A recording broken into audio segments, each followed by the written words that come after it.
Hello दोस्तों, good evening, Radhe Radhe. आप सभी का स्वागत है आपके अपने यूट्यूब चैनल प्रतिष्ठा हिंदी ज्ञानधारा में। तो दोस्तों, आप सभी बताइएगा, आप सभी कैसे हैं।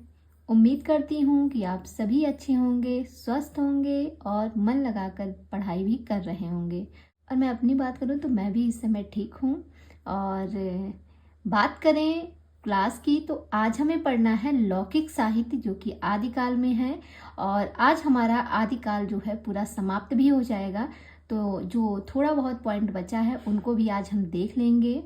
और अगर कोई मेरे चैनल पे फर्स्ट टाइम जुड़ा है तो प्लीज़ प्लीज़ प्लीज़ आप मेरी वीडियो को पहले पूरा देखिएगा। अगर आपको वीडियो पसंद आती है तो ही वीडियो को लाइक कीजिएगा। और अगर आप इसी तरह की डेली वीडियोस पाना चाहते हैं तो आप मेरे चैनल को सब्सक्राइब जरूर कीजिएगा। बहुत लोगों की शिकायत रहती है कि मैम आपकी क्लास की जो वीडियो है, मतलब मेरे फ़ोन पे पता ही नहीं चलता, नोटिफिकेशन ही नहीं आती है। तो एक बार आप लोग जाके देखिए, शायद आपने यूट्यूब चैनल का नोटिफिकेशन ऑफ रखा हो।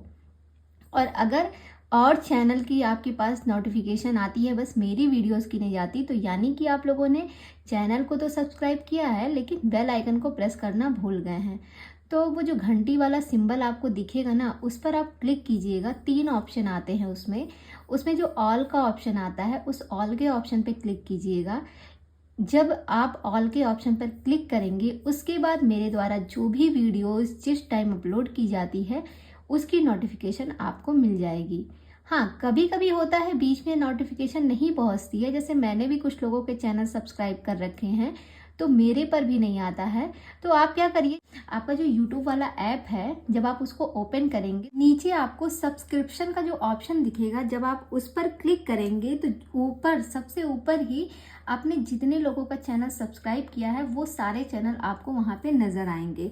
तो अगर मान लिया डेली वीडियोस अपलोड होती है, आपको पता है कि मैं शाम 6 बजे डेली वीडियोस अपलोड करती हूँ, तो अगर मान लिया 6 से 7 बज गया, नोटिफिकेशन नहीं आई, तो आप वहाँ से जाके एक बार मेरे चैनल पे जाएंगे और एक बार चेक कर लीजिएगा मेरे द्वारा कोई वीडियोस अपलोड की गई है या नहीं की गई है।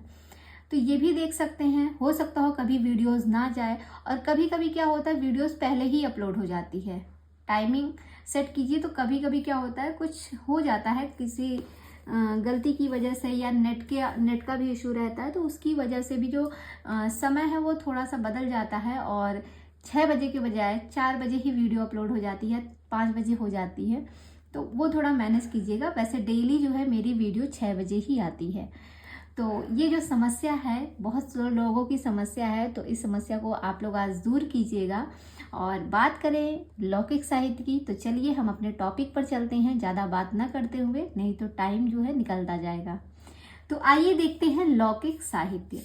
इसमें जो पहला पॉइंट दिया है वो है ढोला मारूरा दोहा 11वीं शताब्दी में रचित एक प्रसिद्ध प्रेम काव्य है।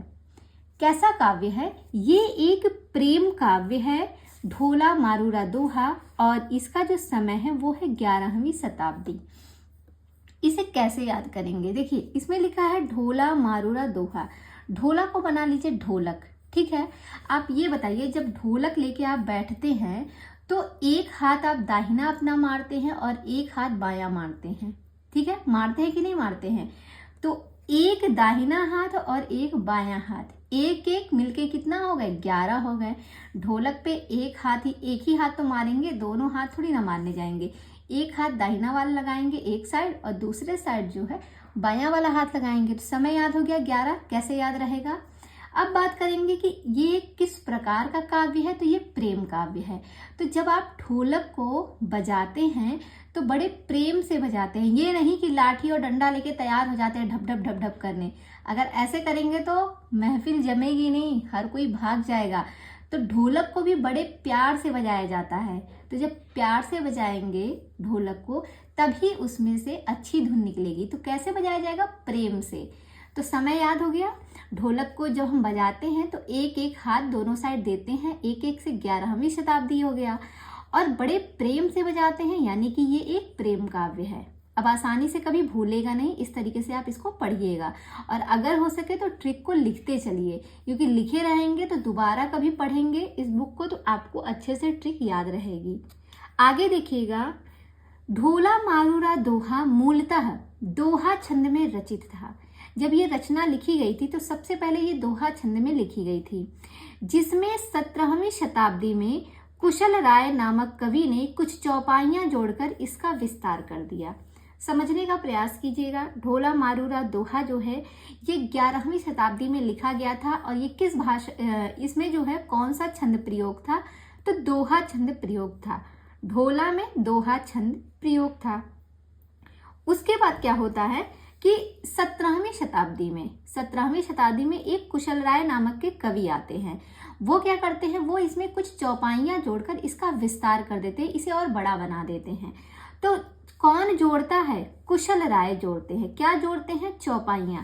कुशल राय को कैसे याद करेंगे, देखिए ढोलक वही बजा सकता है प्रेम से जो उसमें बहुत कुशल हो। हर कोई ढोलक बजा सकता है, मुझे ही कह दो मैं खुद ही नहीं ढोलक बहुत अच्छे से बजा पाऊंगी। नॉर्मली ढोलक बजाने आता है, लेकिन अगर कह दिया जाए किसी गाने पे ढोलक बजाइए उसकी तर्ज पे, तो मैं खुद नहीं बजा पाऊंगी। क्यों, क्योंकि मैं उसमें कुशल नहीं हूँ। तो जो व्यक्ति कुशल होगा वही अच्छे से ढोलक बजा पाएगा। तो कुशल राय को ऐसे आप इनको कनेक्ट कीजिएगा। और इन्होंने जब इसमें क्या जोड़ी थी, इसमें कुछ चौपाइयां जोड़कर इसका विस्तार किया था। कब, 17वीं शताब्दी में, याद रखिएगा। आगे देखिएगा, नेक्स्ट पॉइंट है, इसमें ढोला नामक राजकुमार और मारवाड़ी नामक राजकुमारी की प्रेम कथा का वर्णन है। इस काव्य का मूल कवि कल्लोल था। जो ये ढोला मारूरा दोहा है, इसमें जो राजकुमार है वो है ढोला और जो राजकुमारी है वो है मारवाड़ी। आप लोग से एक मेरा सवाल है कि इसमें जो राजकुमार ढोला है और राजकुमारी जो मारवाड़ी है, इन दोनों की एज बताइएगा कितनी थी। जब इन दोनों के उस समय जो ये रचना लिखी गई थी, उसमें जो नायक था ढोला, उसकी एज क्या थी, और जो मारवाड़ी थी, जो राजकुमारी थी मारवाड़ी, उसकी एज क्या थी। ये आप कमेंट बॉक्स में कमेंट करके बताइएगा। ये प्रश्न आपसे मेरा है, तो इसका जवाब जरूर दीजिएगा। और अगर नहीं आएगा तो नेक्स्ट वीडियो में इसका जवाब मैं खुद दूंगी। आप लोग कमेंट करके बताइएगा कि हाँ नहीं पता है, तो जवाब मैं दूंगी। बाकी अभी आप प्रयास कीजिएगा कि आप इसका जवाब खुद बताइए। और आगे कहते हैं कि इस काव्य के जो मूल कवि हैं वो कौन है, वो कल्लोल है इसके मूल कवि। आगे देखिएगा, इस काव्य की महत्वपूर्ण पंक्ति निम्नलिखित है। ढोला मारूरा दोहा जो है, इसकी एक पंक्ति है, सोरठियो दोहा भलो भली मरवड़ री बात, और जोबन छाई धड़ भली ताराम छाई रात। ये जो है पंक्ति जो है किससे ली गई है, ढोला मारूरा दोहा से। कैसे याद करेंगे, इसमें देखिए, इसमें मरवड़ शब्द आया है, मरवड़, भली मरवड़ री बात, ठीक है। इसमें से आप मरवड़ शब्द को पकड़िएगा। मरवड़ से आप कनेक्ट कर लेंगे मारवाड़ी, और जानते हैं मारवाड़ी किस रचना की नायिका है, तो ढोला मारूरा दोहा की। यहाँ से आप आसानी से इस पंक्ति को याद रख सकते हैं, बहुत ज़्यादा दिमाग लगाने की ज़रूरत नहीं है। मरवड़ से आप कनेक्ट कीजिएगा मारवाड़ी, और मारवाड़ी जो नायिका है वो ढोला मारूरा दोहा की है। आगे देखिएगा, वसंत विलास 13वीं शताब्दी में रचित महत्वपूर्ण काव्य ग्रंथ है। वसंत विलास के संदर्भ में आपने इसके पहले भी पढ़ा है, यहाँ पे फिर से बात हो रही है। वसंत विलास जो है ये 13वीं शताब्दी में रचित एक महत्वपूर्ण काव्य ग्रंथ है। वसंत विलास 84 दोहों में रचित एक श्रृंगारिक काव्य है। कैसा काव्य है, श्रृंगारिक काव्य है। इसको हम लोगों ने कनेक्ट किया था कि जब वसंत का समय रहता है तो चारों तरफ खेतों में क्या होती है, हरियाली छा जाती है, और ऐसा लगता है कि जैसे लगता है खेतों ने श्रृंगार कर रखा हो। श्रृंगार कर रखा हो यानी कि श्रृंगारिक काव्य हो गया। चारों तरफ हरियाली छाती है यानी कि 84 दोहे, और किसके, वसंत विलास के। इस तरीके से आप इनके दोहों की संख्या और काव्य को कनेक्ट कर सकते हैं। आगे कहते हैं, जिसमें वसंत और स्त्रियों पर उसके विलासपूर्ण प्रभाव का मनोहारी चित्रण प्रस्तुत किया गया है। नेक्स्ट पॉइंट है, वसंत विलास का संपादन सर्वप्रथम केशवलाल हर्षद राय ने किया था। किसने किया था सबसे पहले इसका संपादन, तो केशवलाल हर्षद राय ने इसका संपादन किया था। और हमने इसके पहले पढ़ा था कि जो इसका संपादन जो है 13वीं शताब्दी की अगर बात करें तो 13वीं शताब्दी में इसका जो संपादन है वो डॉक्टर माता प्रसाद गुप्त ने किया था। ये भी बात ध्यान रखिएगा, इसका संपादन 13वीं शताब्दी में डॉक्टर माता प्रसाद गुप्त ने किया था, लेकिन सबसे पहले इसका जो संपादन है वो केशवलाल हर्षाद राय ने किया था। ये ध्यान रखिएगा। इस काव्य की महत्वपूर्ण पंक्तियां निम्न हैं। इड़ी पर कोयली कूजई, पूंजई युवती मरोड़, और विधुर वियोगनी धूजई, कूजई मयड़ किशोर। ये पंक्ति जो है आपकी वसंत विलास से ली गई है। कैसे याद रखेंगे, इसमें देखिएगा, ये लाइन पकड़िएगा, कोयली कूजई। कोयली कूजई, जो कोयल होती है कब कू कू करती है? कब? वसंत के महीने में, जब खेतों में चारों तरफ हरियाली होती है। और ये कब होती है? वसंत के महीने में होती है। तो उसी समय कोयल भी जो है वो भी कूकती है, वो भी डाल डाल पे जा जाकर कूकती है, गूंजती है उसकी गूंज। ठीक है, तो कोयली कूंजती, कब कूंज रही है? कब कोयल कू कू कर रही है? वसंत के समय में, क्योंकि चारों तरफ हरियाली ही हरियाली है। इस तरीके से आप इनको कनेक्ट भी कर सकते हैं। आइए विविध में देखते हैं। अपभ्रंश भाषा में 3 प्रकार के बंध पाए जाते हैं। ये भी प्रश्न कई बार बना हुआ है कि अपभ्रंश भाषा में कितने प्रकार के बंध पाए जाते हैं? तो 3 प्रकार के, दोहा बंध, पधड़िया बंध और गेय पद बंध। ये 3 प्रकार के जो बंध हैं ये अपभ्रंश भाषा में पाए जाते हैं। दोहा बंध, पधड़िया बंध और गेय पद बंध। नेक्स्ट में है, हजारी प्रसाद द्विवेदी ने लिखा है, दोहा या दोहा अपभ्रंश का अपना छंद है, उस प्रकार जिस प्रकार गाथा प्राकृत का अपना छंद है। ये कथन किसके द्वारा कहा गया है? तो हजारी प्रसाद द्विवेदी के द्वारा कहा गया है। ध्यान रखिएगा, ये भी परीक्षा में कई बार पूछा गया है। और ऐसे ही एक कथन और है जो कि रामचंद्र शुक्ल के द्वारा कहा गया है। वो कथन क्या है? वो कथन है, जिस प्रकार गाहा कहने से प्राकृत का बोध होता है, उसी प्रकार दोहा या दोहा कहने से अपभ्रंश का बोध होता है। ये जो कथन है रामचंद्र शुक्ल के द्वारा कहा गया है। और जो अभी हमने पढ़ा है कि दोहा या दोहा अपभ्रंश का अपना छंद है। अगर अपने छंद की बात करेगा तो तुरंत लगाइएगा अपना छंद, तो अपना यानी कि 1000 रुपए जो है वो अपने हैं। तो हजारी प्रसाद द्विवेदी अपने, जब भी हमारा इसको अपने से आप कनेक्ट कर लीजिएगा कि हमारे पास 1000 रुपए है, यानी कि अपने छंद की बात हो रही है, तो मैंने जो है 1000 रुपए देकर अपना छंद करवा लिया। इस तरीके से भी कनेक्ट कर सकते हैं। भाई अगर हमें कोई चीज अपनी बनानी रहती है तो हम क्या करते हैं? मार्केट में पैसा देते हैं और ले लेते हैं। तो आप इसको कह लीजिएगा कि हमें अपना छंद बनाना था, तो हमने 1000 रुपए दिए और इस छंद को अपना बना लिया। तो 1000 से याद रहेगा, हजारी प्रसाद द्विवेदी ने अपना छंद शब्द का यूज किया था। ये कनेक्ट कर सकते हैं। और दूसरा जो था, जिस प्रकार गाहा कहने से प्राकृत का बोध होता है, उसी प्रकार दोहा या दोहा कहने से अपभ्रंश का। तो ये रामचंद्र शुक्ल का कथन है। आगे देखिएगा, अपभ्रंश का चरित काव्य पधड़िया बंध में लिखा गया है। मैंने बताया कि तीन बंध पाए जाते हैं। अभी आपने पढ़ा भी है कि अपभ्रंश भाषा में 3 बंध पाए जाते हैं। तो कहते हैं जो अपभ्रंश का चरित काव्य लिखा गया था वो पधड़िया बंध में लिखा गया था। ध्यान रखिएगा, चरित काव्य को पदों में बांध दिया गया था। ऐसे समझ लीजिएगा, जो चरित काव्य थे उनको पदों में बांधा गया था, यानी कि पधड़िया बंध में लिखा गया। नेक्स्ट पॉइंट है, चरित काव्यों में पधड़िया छंद की 8-8 पंक्तियों के बाद धत्ता दिया रहता है, जिसे कड़वक कहते हैं। 8-8 पंक्तियों के बाद जो धत्ता दिया रहता है उसे क्या कहते हैं? उसे कड़वक कहते हैं। तो पधड़िया छंद जो है, इसमें जो पंक्तियां होती हैं उसमें 8-8 पंक्तियों के बाद एक धत्ता देने का क्रम है। धत्ता को ही क्या कहा जाता है? कड़वक कहा जाता है। नेक्स्ट पॉइंट है, हिंदी में सर्वप्रथम चौपाई और दोहा पद्धति का प्रयोग बौद्ध सिद्ध सरहपा की रचनाओं में मिलता है। ये प्रश्न कई बार बना भी है कि हिंदी में सबसे पहले चौपाई और दोहा पद्धति का जो प्रयोग है वो किनकी रचनाओं में मिलता है? तो बौद्ध सिद्ध सरहपा की रचनाओं में मिलता है। ध्यान रखिएगा। आगे देखते हैं, हिंदी के प्रथम कवि, उनका समय एवं उनके प्रस्तोता निम्न हैं। अब देखेंगे हिंदी के जो प्रथम कवि कौन है, उनके प्रस्तोता कौन है और उनका समय क्या है। तो बात करें प्रस्तोता में शिव सिंह सेंगर। प्रस्तोता वही किसने जो है हिंदी का प्रथम कवि किसको माना है।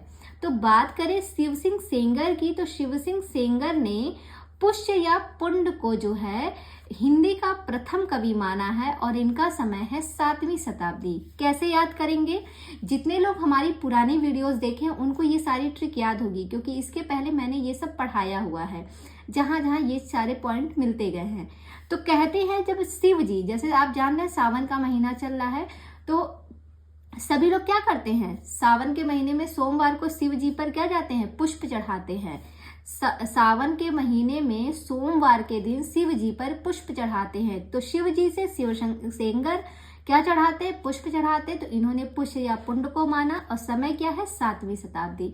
तो 7 से सोमवार भी कनेक्ट कर सकते हैं, या फिर आप किसी के साथ जाते हैं, भाई मंदिर जा रहे हैं तो अपने पति के साथ जाएंगे, मम्मी के साथ जाएंगे, या फिर बहन के साथ, किसी ना किसी के साथ जाते हैं, इस तरीके से कनेक्ट हो जाएगा। आगे प्रश्न होता है राहुल सांकृत्यायन। राहुल सांकृत्यायन ने सरहपा को जो है हिंदी का प्रथम कवि माना है। समय है सन 769 ईस्वी। तो सांकृत्यायन ने सरहपा को माना है, ठीक है। इसको कनेक्ट कर सकते हैं संस्कृत। देखिए संस्कृत जो है, जो हमें नहीं आती तो हम क्या करते हैं, सर पे ऐसे हाथ रख के बैठ जाते हैं कि संस्कृत तो यार कुछ समझ में ही नहीं आ रही है। संस्कृत जब समझ में नहीं आती है तो हम सर पे हाथ रख के बैठ जाते हैं। तो सांकृत्यायन की है सरहपा। सांकृत्यायन ने सरहपा को हिंदी का प्रथम कवि माना है। समय है 769 ईस्वी। नेक्स्ट में है रामकुमार वर्मा। रामकुमार वर्मा ने स्वयंभू को माना है और इनका समय है विक्रम की 8वीं शताब्दी, ठीक है। तो रामकुमार वर्मा ने स्वयं को माना, राम जी ने स्वयं को ही हिंदी का प्रथम कवि मान लिया। ऐसे याद कर सकते हैं, जो हमारे रामचंद्र जी हैं इन्होंने स्वयं को ही हिंदी का प्रथम कवि मान लिया, स्वयं से स्वयंभू हो जाएगा। बात करें गणपति चंद्र गुप्त की, तो गणपति चंद्र गुप्त ने शालिभद्र शुरी को हिंदी का प्रथम कवि माना और समय है इनका 1184। कैसे याद करेंगे? कहेंगे जो गणपति जी हैं, गणपति जी ने अपनी साली को ही हिंदी का प्रथम कवि मान लिया। कैसे पढ़ेंगे? जो गणपति जी थे इन्होंने किसी को नहीं माना, इन्होंने सबसे ज्यादा जो महत्व दिया वो अपनी साली को दिया। जीजा साली का रिश्ता होता है ना, जानते हैं, तो उससे आप इनको कनेक्ट करिएगा। जो गणपति जी थे इन्होंने अपनी साली को ही हिंदी का जो है पहला कवि मान लिया, किसी और को ही नहीं स्थान दिए, कहे नहीं मेरी साली ही प्रथम कवि है और कोई नहीं है। तो गणपति चंद्रगुप्त ने शालिभद्र शूरी को माना। समय क्या है? 1184 ईस्वी। नेक्स्ट में देखिएगा, डॉक्टर वी भट्टाचार्य सरहपा को बांग्ला भाषा का प्रथम कवि मानते हैं। जो डॉक्टर वी भट्टाचार्य हैं ये सरहपा को बांग्ला भाषा का प्रथम कवि मानते हैं। ये भी प्रश्न बना सकता है कि सरहपा को बांग्ला भाषा का प्रथम कवि किसने माना? तो डॉक्टर वी भट्टाचार्य ने। आगे है कवि भुवाल, जिनका समय है 10वीं शताब्दी। इन्होंने ये जो है हिंदी के प्रथम कवि हैं जिन्होंने दोहा चौपाई छंद में भगवत गीता का अनुवाद किया था। ये प्रश्न बन सकता है, हिंदी के प्रथम कवि वो कौन से हैं जिन्होंने दोहा चौपाई छंद में भगवत गीता का अनुवाद किया? तो वो हैं भुवाल। देखिए, भा से हो जाएगा भुवाल और भा से हो जाएगा भगवत गीता। तो भगवत गीता का अनुवाद दोहा और चौपाई छंद में हिंदी के किस प्रथम कवि ने किया था? तो वो थे भुवल, और भुवल का जो समय है वो है 10वीं शताब्दी।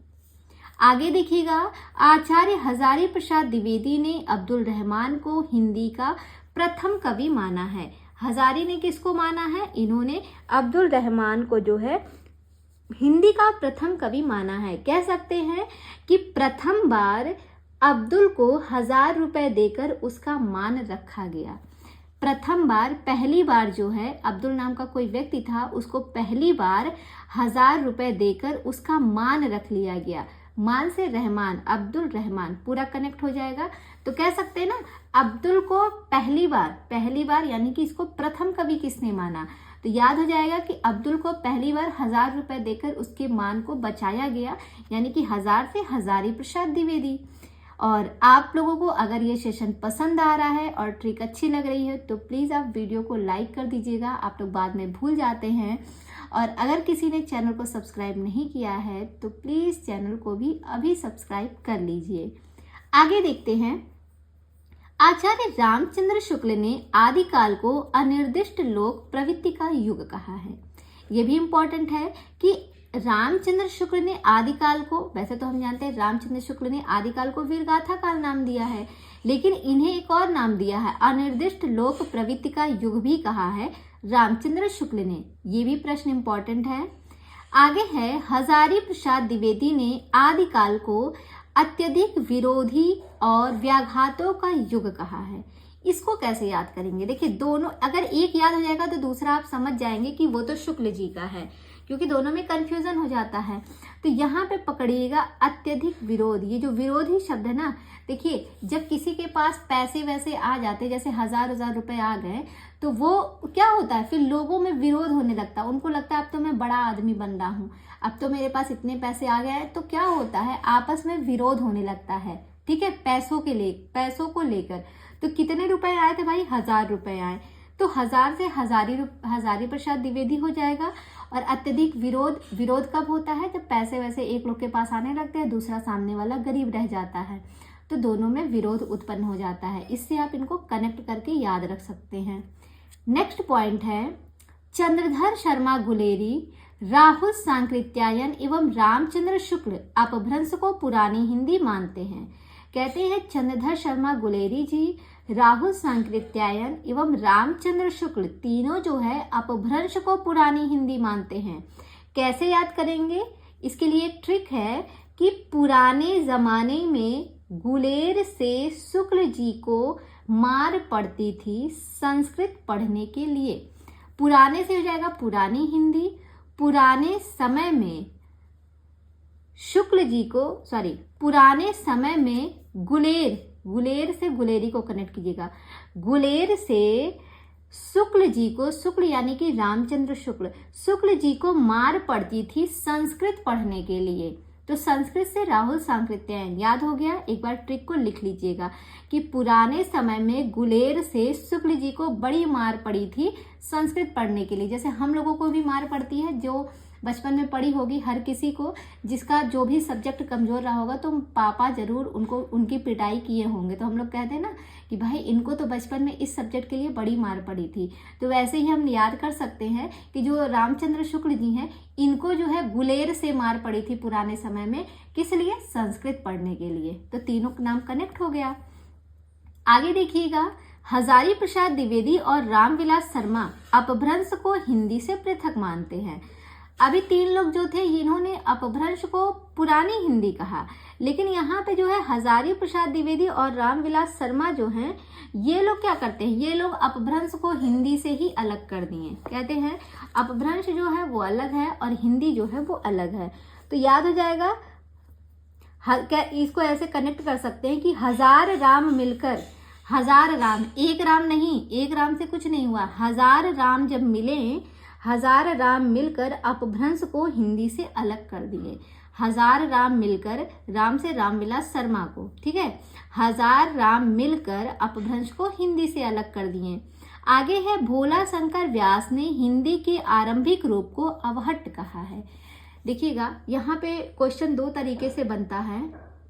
अगर प्रश्न आए कि अपभ्रंश और आधुनिक भारतीय आर्य भाषाओं के बीच की कड़ी को अवहट्ट नाम किसने दिया था, तब आप बताइएगा सुनीति कुमार चटर्जी को। और अगर प्रश्न आ जाए कि हिंदी के आरंभिक रूप को अवहट्ट किसने कहा, तब आप बताएंगे भोला शंकर व्यास को। ध्यान रखिएगा, हिंदी का जो आरंभिक रूप है उसको अवहट्ट किसने कहा था, तो भोला शंकर व्यास ने कहा।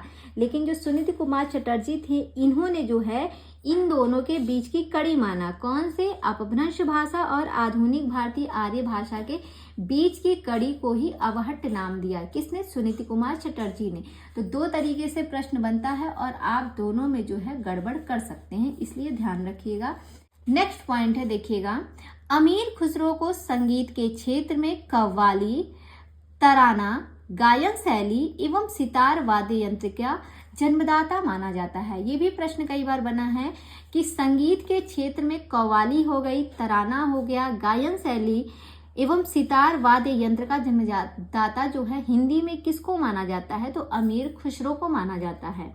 और लास्ट है, डॉक्टर रामकुमार वर्मा ने अमीर खुसरो को अवधी भाषा का प्रथम कवि माना है।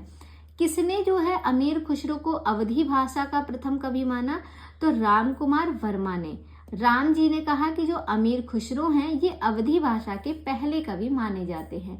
और अमीर खुसरो जो है खड़ी बोली के भी माने जाते हैं। खड़ी बोली के प्रथम अगर कवि की बात करें रचना करने वाले तो वो आते हैं अमीर खुसरो जी। और यहाँ पे है अमीर खुसरो को अवधी भाषा का प्रथम कवि किसने स्वीकार किया, तो ये किया राम कुमार वर्मा ने। तो आज की क्लास को हम यहीं तक रखते हैं और कल हम देखेंगे भक्तिकाल के संदर्भ में। तो आज हमारा आदिकाल का पूरा टॉपिक समाप्त हो गया है। अगर आप में से यहाँ पे कुछ किसी को समझ में नहीं आया है तो आप कमेंट करके पूछ सकते हैं। बाकी जो लोग अभी नए जुड़े हैं वो पुरानी वीडियोस जाके देख लीजिएगा। चैनल पे सारी की सारी प्लेलिस्ट मैंने बना रखी है, जो भी टॉपिक आपको चाहिए होगा वहाँ पे आपको मिल जाएगा। अभी मैं सरस्वती पांडे गोविंद पांडे की सीरीज स्टार्ट की हूँ, तो आदिकाल के पहले का जितना भी टॉपिक है इस पुस्तक में वो सारा मैंने पढ़ा दिया है। अगर किसी ने नहीं पढ़ा है तो आप जाके प्लेलिस्ट से पढ़ सकते हैं। भाषा विज्ञान हो गया या फिर ग्रंथों के नाम हो गए, व्याकरण ग्रंथ के नाम हो गए या फिर आदिकाल, सभी को पूरा ट्रिक से पढ़ाया गया है। और मुझे लगता है आपको बहुत मज़ा भी आएगा। अगर आप वीडियो को देखेंगे, मज़ा आने के साथ साथ आपको चीज़ें याद होंगी, जो कि सबसे ज़रूरी बात है। तो याद रहना भी ज़रूरी है।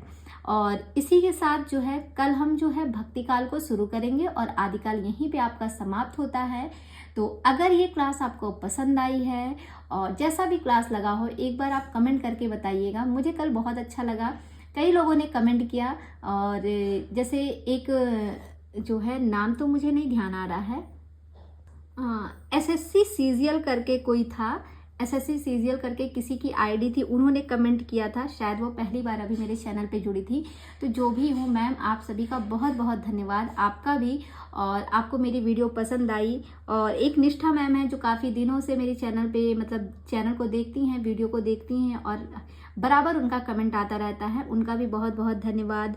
एक अर्पित जायसवाल करके सर हैं, अभी हाल फिलहाल में ही शायद जुड़े हैं, क्योंकि 2-4 दिन से मैं उनके कमेंट को देख रही हूँ। देखिए, मैं सभी के कमेंट को देखती हूँ और रिप्लाई भी ज़रूर करती हूँ। जब मुझे टाइम मिलता है तो मैं उनका जवाब ज़रूर देती हूँ।